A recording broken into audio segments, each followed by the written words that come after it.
Yes guys, it feels like yesterday. I was only allowed to cycle to the end of the road here. Today, yeah, I'm going to a little bit further. Hi everyone and welcome to a new video. Yes, a trip down to memory lane for me. I'm visiting the south of Tuscany, a place called Orbetello, Monte Argentario, where I used to come over since I was a kid. This is where I learned cycling. I still remember my dad removing the stabilizers on this very road. I used to come over here with my Graziella, much to the abuse of all the other kids, because yeah, it wasn't as popular as the BMX or other bikes at that time. But then I had the Bianchi Selvino, which put me back a little bit in the same category as the other cool kids to an extent. This is a place with a long history from yes, the walls you can see next to me 2,500 years ago, from the Etruscan to the 1600 fortification during the Spanish conquest, to the history from the 1930s, where Balbo flew with his seaplanes from here to the America.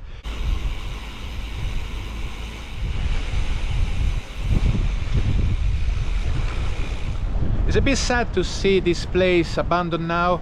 It used to be my first sailing club.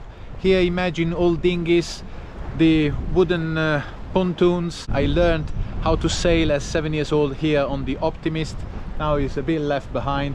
This is where the Spanish used to store the gunpowder, and it was in direct line of sight with the fort over there. And in the 1930s, from this very lagoon, a huge fleet of seaplanes flew off to conquer the Americas. And in the 1930s, going across the Atlantic wasn't that easy, with the propeller engines and without pressurized cabins.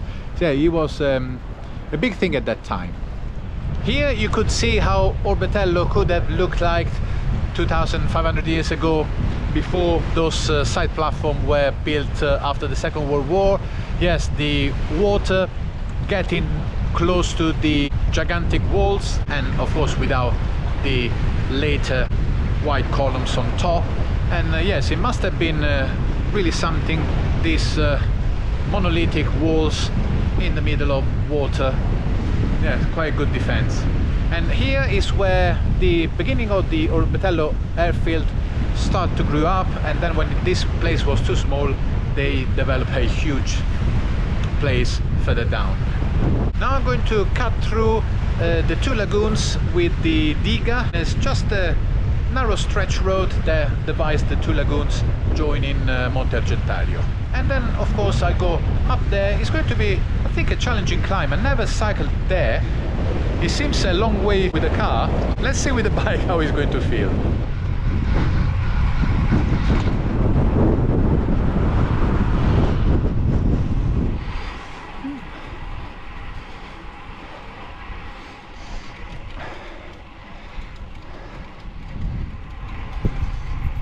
Luckily the road is quite flowing, not that steep yet, so keeping a decent pace, but I don't want to kill myself either.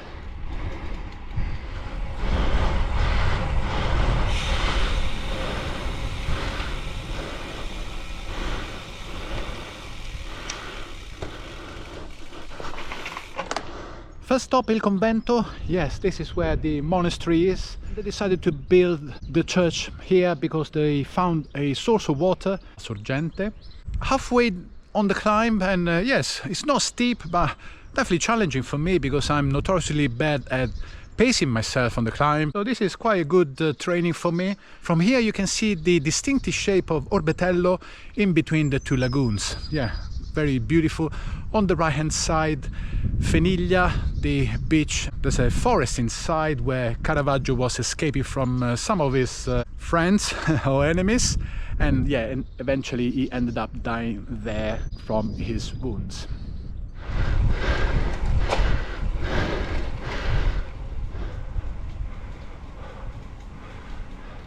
I'll tell you what, it's a decent climb. Not Sacalobra, but it's a good training.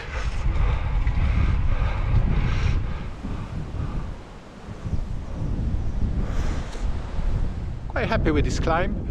This is the place that we call Le Antenne, some telecom station, and from here you usually can see quite a lot. Today, of course, it's a bit cloudy. You can see on the left the island of Giannutri, very famous for, of course, yachting and also scuba diving, because there are some Roman ruins. There used to be a villa there. And also in the front, the island of Giglio. Yes, unfortunately known for the sinking of the Costa Concordia, the ship that hit the rocks and sank there.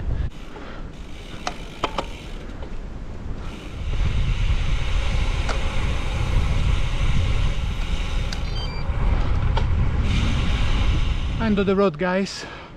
There's a very steep ramp. Yes.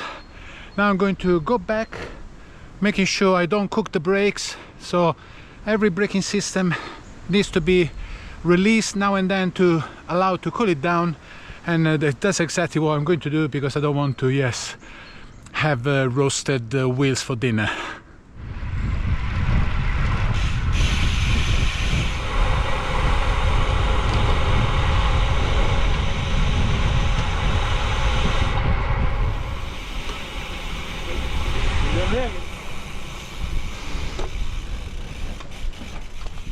Touch it! Touch it! It's raw! It's raw, chef! Yes, it's not cooked yet. It's a little bit warm, but I'm not taking any chances on the descent. I'm not Safa Brian. I think it's best not to risk anything on these roads.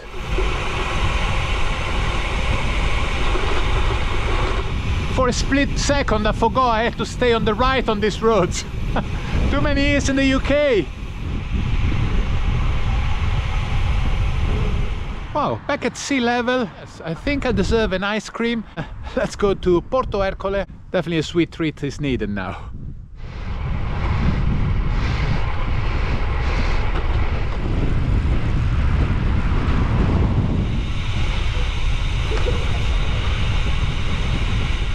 Porto Ercole is one of the two main ports or harbour of Monte Argentario. And in the 1600s, the Spanish conquered the place and they founded what they called the Stato dei Presidi. Yeah, like some sort of presidium to control the merchant ships that were sailing through the Tyrrhenian Sea. And this very port, Porto Ercole, used to be protected by two huge fortresses. The one there behind me, you can see those houses that were protected by two walls coming down from the fortress. And on the other side, the second fortress, again shielding really the whole gulf from any enemy coming through.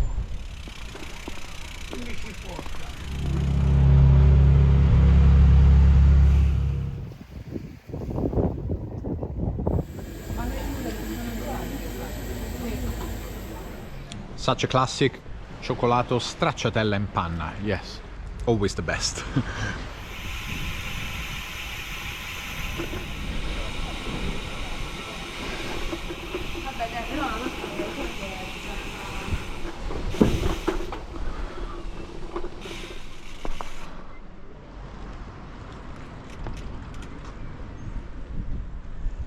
And this is Porto Ercole Vecchia, so the ancient town just beneath the fortress, the old governor palace that used to be the center of power in the 1600s under the Spanish control.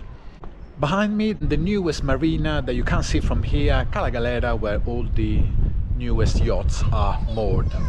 In the summer here you will see an endless number of boats going through, sailing boats, motorboats. You will be really panic. At the same time it will be 40 degrees, so cycling is definitely a no-go in summer around here.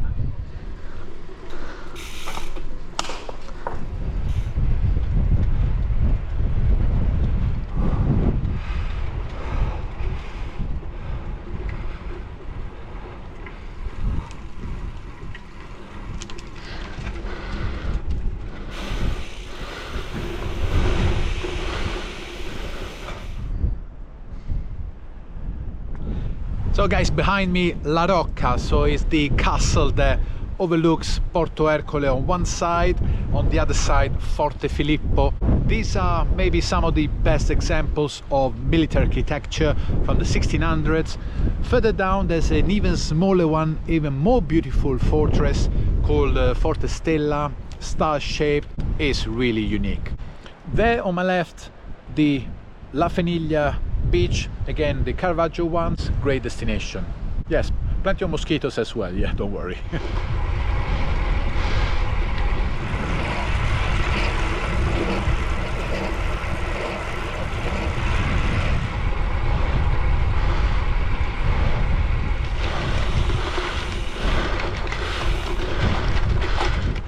Some steep ramps to come up Forte Stella, but I bet it's going to be rewarding. Guys, this is truly unbelievable. Forte Stella offers a vantage point like no others, and yes, was built like a third fortress to protect the other side of Monte Argentario, and the rest of the island is protected by towers. And you can also visit now. There's a €4 ticket and you can visit inside. I remember coming here as a kid where you could only walk on an unstable plank because there was no bridge, and it was quite frightening, and inside was all derelict. Now of course it's been restored to an extent, and you could see also the inside of this beautiful star-shaped fortress. Now I'm going to go back to Porto Ercole and to Orbetello, so leaving Monte Argentario, Diga, and then back to town.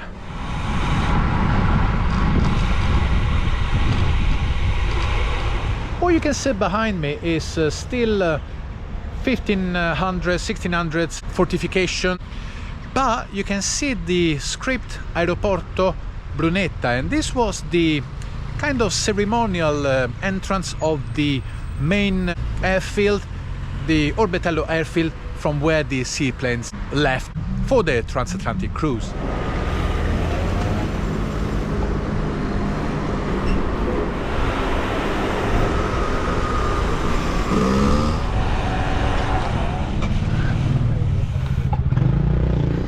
So behind me, coming down from the wall, the Orbetello's perimeter wall, the metal stairs that used to lead to the main complex of Orbetello's airfield.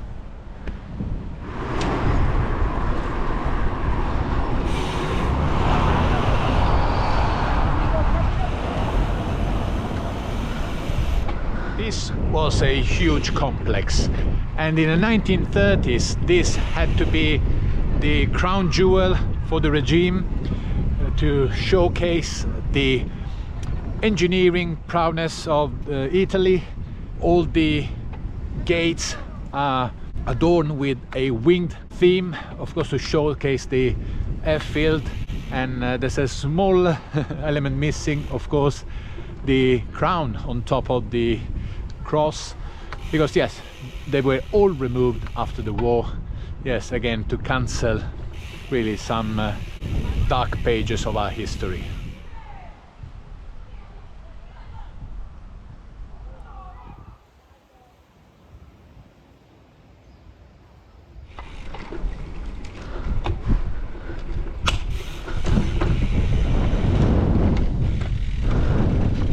So outside the walls, so where water used to go through the 1600 walls, they built this huge airfield. This is the perfect condition from them, a lagoon where waves are never too high, and the wall that you can see there used to be one of the huge hangars, the self-standing hangars from the Architetto Nervi, that were unfortunately bombed by the Germans when they were retreating towards the north.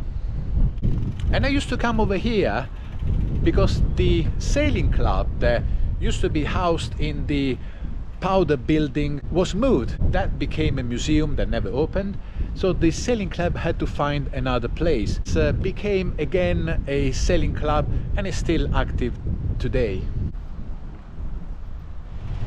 You can still see the railings for the trolleys that used to take the seaplanes to the water, and the 3 pontoons still there. They used to have huge cranes for the planes to be placed in the water.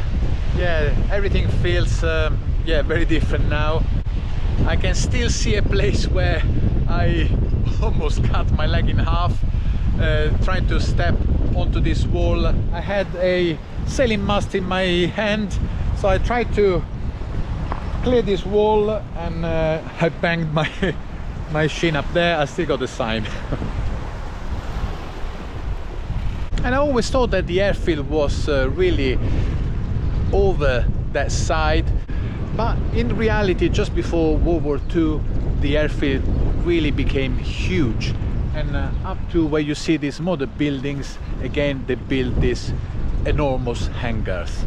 And there's still something that you can see today, even though it seems vanished and completely forgotten.